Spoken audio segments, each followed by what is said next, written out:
গেল ৩ বছরের মতো এবারও অধরা গাজার ফিলিস্তিনিদের হজে যাওয়ার স্বপ্ন। সব আনুষ্ঠানিকতা শেষ করার পরও হজে যেতে পারছেন না উপত্যকাবাসী।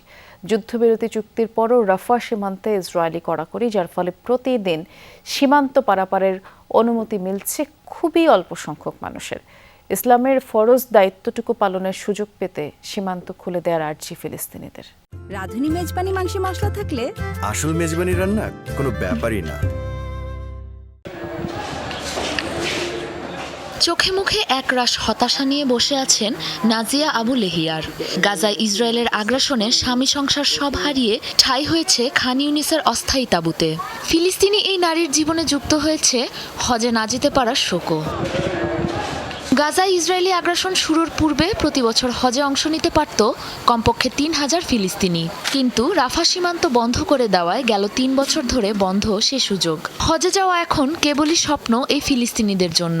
গেল ফেব্রুয়ারিতে হওয়া যুদ্ধবিরতি চুক্তির আওতায় আংশিকভাবে রাফা সীমান্ত খুলে দেওয়া হলেও প্রতি সপ্তাহে এই সীমানা পেরোনোর অনুমতি মেলে মাত্র কয়েকশো মানুষের, যাদের মাঝে বেশিরভাগই অসুস্থ রোগী এবং তাদের ২-১ নিকটাত্মীয়। আমার স্বামীর সাথে হজে যাওয়ার পরিকল্পনা করেছিলাম, কিন্তু সে ভাগ্য তার হয়নি, মারা গেছেন। আমারও একই ভয়, হজ পালনের তীব্র আকাঙ্ক্ষা নিয়েই হয়তো মরতে হবে। জোর হাতে অনুরোধ, সীমান্ত খুলে দেয়া হোক। আমরা কেবল ফরজ দায়িত্বটুকুই পালন করতে চাই। গাজার আরেক ফিলিস্তিনি সোহেল আল কুর্দির আশাও রূপ নিয়েছে চরম হতাশায়। কথা ছিল বোনকে নিয়ে হজে যাবেন, যাবতীয় আনুষ্ঠানিকতাও সেরেছিলেন বহু আগেই, কিন্তু ইসরায়েলিদের নারকীয়তা কেড়ে নিয়েছে বোন ও ছেলেকে। ২০২৩ সালে আমি আর আমার বোন হজের জন্য নিবন্ধন করেছিলাম। সমস্ত প্রক্রিয়াও সম্পন্ন করেছিলাম। আল্লাহর পবিত্র ঘর জিয়ারতের জন্য ব্যাকুল ছিলাম, কিন্তু এরই মাঝে সীমান্ত বন্ধ করে দেয়া হলো। ৩ বছর ধরে অনেক মানুষকে হজ থেকে বঞ্চিত করেছে।